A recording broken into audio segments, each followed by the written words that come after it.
Now take you live to the MEA press conference.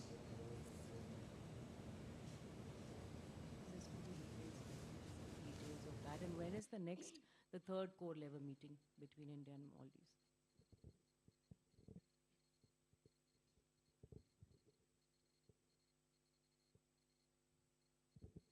So this is Ayushi Agarwal from ANI. My question is related to the Russia-Ukraine war.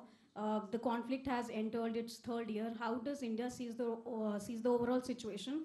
Also, there were some reports that there are negotiations going on in Berlin regarding supply of weapons to Ukraine from India. If you can confirm or deny those reports. Siddhant? Hi, Sam. Siddhant from Beyond. So what's your official position on the Natasha call case? If you can talk about that.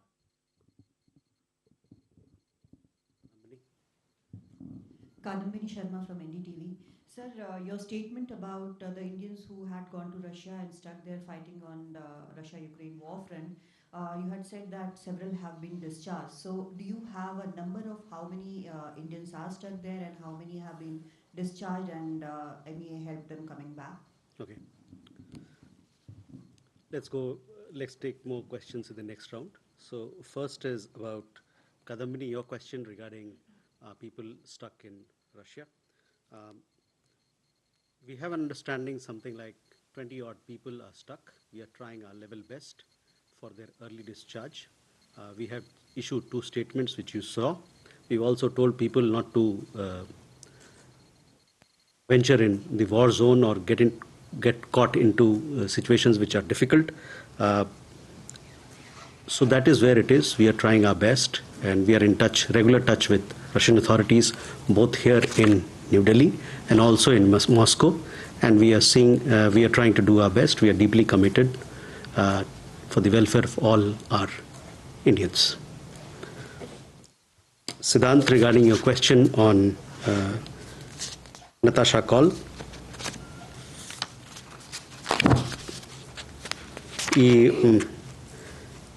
This particular UK national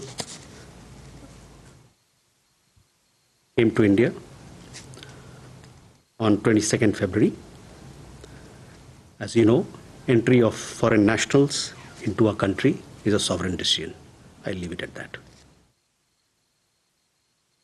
Ayushi, regarding your question about Russia-Ukraine conflict, our position is very well known. We have said this at various levels, at the highest levels, that India desires that there be discussion, there be diplomacy, there be constant engagement so that both sides can come together and find a solution for peace.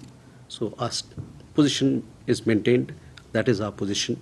We have articulated it at the highest levels. Yashi, regarding Maldives, you would have seen some reports. We have had the first batch of technical personnel reaching Maldives, Malé, to replace the existing personnel. That is where it is. As far as the core group meeting is concerned, we will come to know as and when we conduct those meetings next.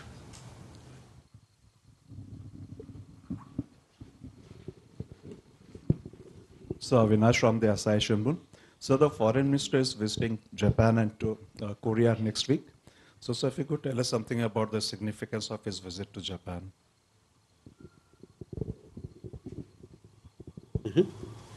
Madhurendra. Sir मैं Madhurendra news nation से। Sir UN मानवाधिकार परिषद के मंच पर पाकिस्तान ने एक बार फिर से कश्मीर का राग अलापा और इस बार भी भारत की नसीहत के ठीक विपरीत टर्की ने उसका साथ दिया। तुर्की ने भी इस मसले को उठाया। जिस तरह से पाकिस्तान और तुर्की के बीच का एक कॉकटेल दिखाई दे रहा है, रिलेशन दिखाई दे रहा है कश्मीर के मुद्दे पर, कई मंचों पर देखा गया है, उस पर आपका रिएक्शन क्या है?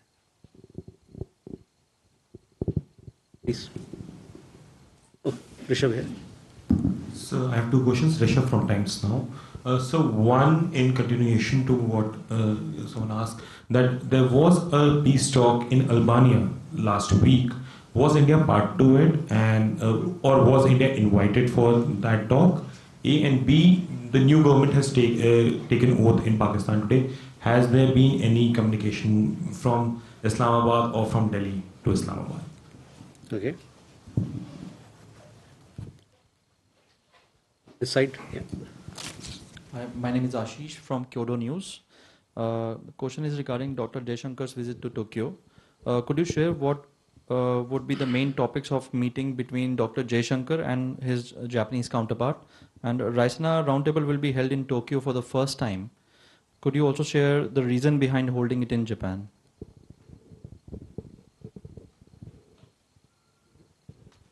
Yeah. Hi, Pia with the print. So, two questions. One, is there any update on the 8th naval veteran who remains in Qatar? Some sections of the media are saying there are still charges against him. There's an ongoing case against him. Could you please clarify on that? And secondly, I just wanted to reiterate a question I had asked after the budget on an expenditure amount totaling rupees 9,000 crores for miscellaneous expenditure. Could you clarify what the government spent that on, whether it was G20 or any other event? Thank you. Uma?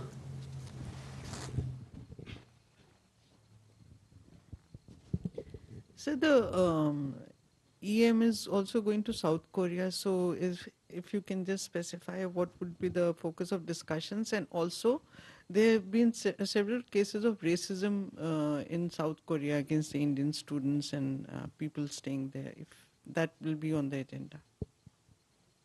So, Huma, your question first.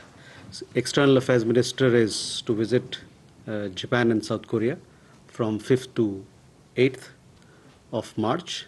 We have issued a press release in that regard.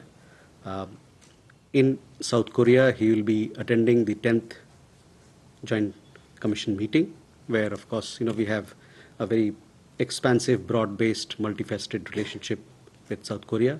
All aspects of the relationship would be discussed as to how we can further progress them. Here, regarding your question about the Indian national in Qatar, as you know, all 8 Indian nationals who were involved in the Al Dhara global case, they have been released. 7 of them have returned to India. The 8th Indian national has certain requirements to fulfill. He will return as and when those are completed. So that is where we are on the 8th national. Your question, which you had asked some time ago, see, there was a provision in the budget of 9,000 crores. This was for a particular purpose. You know that MEA has a large development partnership portfolio with countries abroad. As part of this engagement, lines of credit are offered to countries. The provisioning of this miscellaneous general services is to support smooth implementation of the LOCs. The allocation is meant for funds to be provided to Exim Bank to meet regulatory requirements of RBI. So that is what it is. This particular provisioning, this does not in any way reduce the liability of the borrowing countries. So it is specifically targeted at meeting the requirements of RBI. RBI has set in place certain norms for Exim banks when we offer lines of control to countries abroad. This is a new allocation. It's not. Allocation to This is a new allocation. Previous years, we've not seen such a huge allocation. Because this particular requirement was not there earlier. So this requirement is to facilitate smooth implementation of the lines of credit that we offer to countries abroad.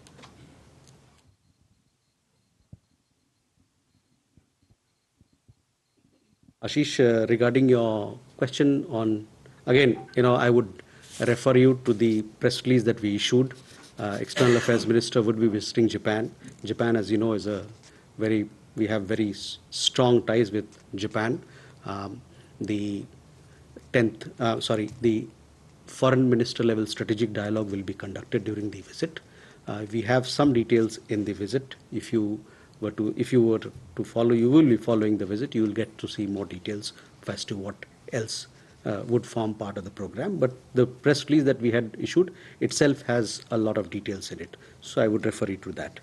Rishabh, your question regarding Pakistan. On this, I don't have an update for you, but hopefully I'll be able to provide something more later. On Albania as well, I don't have an update. We will check and get back to you on that particular issue as well. Madhurendra, आपके सवाल जो पाकिस्तान को लेकर रहा United Nations human rights council में, उस पर आपने देखा होगा कि हम लोगों ने एक अपना स्टेटमेंट जारी किया है उस मुद्दे को लेके। वो उसमें हम लोगों ने साफ साफ कहा है कि हर बार की तरह इस बार भी बेवजह इस मुद्दे को लाके काउंसिल का समय ज़ाया किया जा रहा है।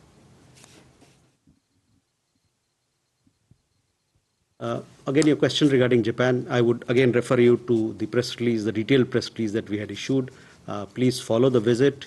We will give you a readout of what's happening when it comes to Japan, a very special country, a very special partner for India. We have a broad-based and expansive relationship that goes into several domains. Each of those aspects will be discussed when Foreign Minister, External Affairs Minister, when he's visiting Japan from 5th to 8th. First, he'll be going to South Korea, and thereafter he'll be going to Japan.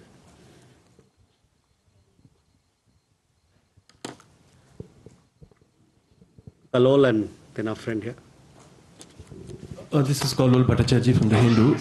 My question is regarding the situation in Gaza. There are reports of large-scale starvation and other humanitarian problems that are existing there. So, but India was supposed to have sent some food assistance to Gaza. So, did that food assistance reach the citizens in Gaza, number one? And also, on the other hand, did India export military drones to Israel at the same time?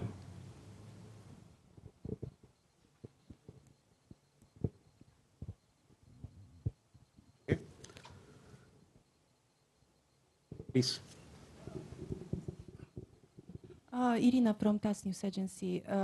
President of France, Macron, recently announced that they discuss a possibility of sending some Western troops to Ukraine. So any comment on that? Does it sound, how does it sound for India? Mm-hmm.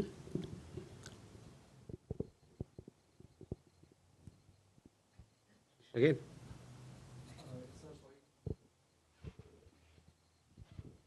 Hello. Yeah, Ashish from Kyoto News. Sir, you didn't share about the Raisina roundtable. Why India chose Japan? Raisina, I mean, the question of Raisina roundtable is also because, Raisina has become today an important global platform. We just had the Raisina dialogue where people from all over the world, leaders, political leaders, think tank, strategic thinkers, they all came to Delhi. We had the Greek Prime Minister who was the chief guest. So there is global resonance of this platform today. You would have seen that Raisina dialogue at various levels is also being held, or various components of it is being held in other parts of the world. Japan, of course, is a very important partner for us. And this particular engagement will help our conversation, will help our engagement with Japan as much. Elena, regarding your question that you asked regarding President Macron, I don't have any comments to offer on that. This is something which belongs to, which he has made, and it is entirely up to France to decide what they want to do. We have no comments to offer in this regard. Kalol, regarding humanitarian assistance, this is an important part of our engagement with the Palestinian people. Over the years, we have provided humanitarian assistance through UNRWA and also bilaterally. So that is where it is. We will continue to provide assistance. We have done this recently as well. Where exactly, on your specific question, whether it has reached X or Y place, I don't have an answer. I will seek an update and get back to you, if that is okay. The other question, I don't have an answer regarding the other question that you asked. I will seek more details on that. There is a hand I see behind. Sir, this is Milan from India Today. Bill Gates is in India currently, and he's hailed PMs G20 leadership also. Are there any engagements planned via the Ministry of External Affairs? If you could give us some details, sir. Thank you. Hello, sir. I'm Siddhant from CNN News 18. So a few days back, there was a statement. Some of the reports quoting the Defense Ministry of Maldives confirmed that there is one team, civilian team, that was the word used in the report, has gone from India to take over the charge from the existing teams, those who were there in Maldives. So could you please give some more details about this team and how many members are going to be the part of the team? And can you confirm this, first of all? Thank you. Okay, Milan, to your question, the Ministry of External Affairs is not involved in the visit of Bill Gates, so I don't have any details for you. Obviously, whenever he comes, he has a very strong engagement in this country, spanning several areas. So he has a broad program. We have a very intensive program to follow, but we are not involved in that, so I can't give you an update on that. Siddhant, regarding your question about Maldives, see, what I said earlier also to responding to Ashi is that the first team of technical personnel to operate the advanced light helicopter at GAN has reached Maldives. It will replace the existing personnel that were until now operating this platform. So that is where we are. You had another question, Siddhant? Sir, how many members in the team? Okay, there's a team, we don't, as I told you, the first team has reached and we'll have more details for you later. As of now, the first team has reached there. Kalal and Siddhant.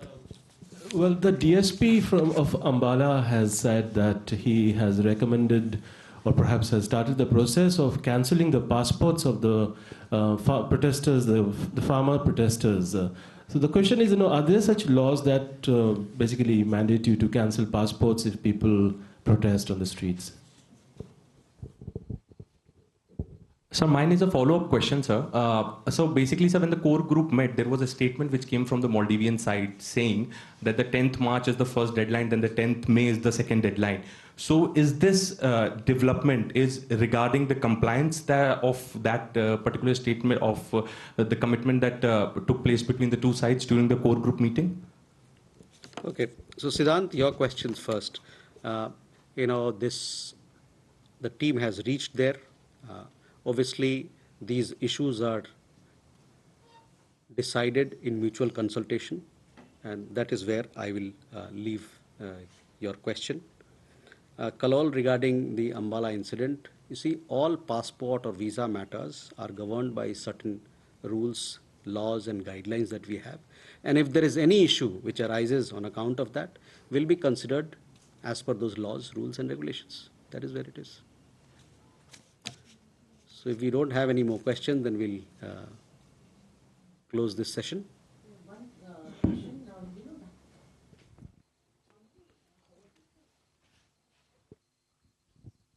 What is the total number of Indians, who went to Russia to work? There are figures which say there were 100. You said 20 are trying to come back. Is that what you said? What I told you was that 20, it is our understanding that there are 20 or people or thereabout who've gone there to work as support staff or as helpers with Russian army. These are the people who've contacted us.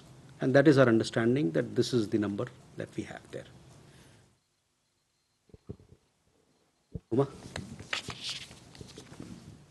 So I just wanted to understand, so the people who are going to Israel, they're also going in a war zone, which is in Gaza.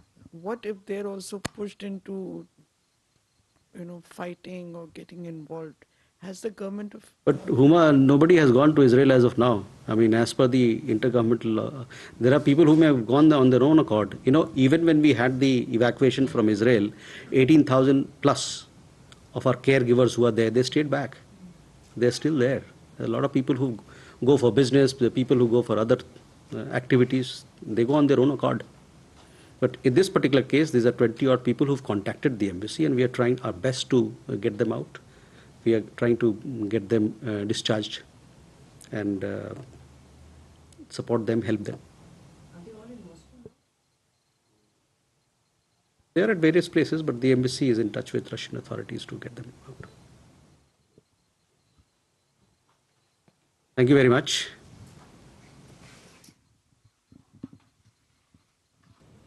That was a live interaction of MEA spokesperson Randhir Jaiswal.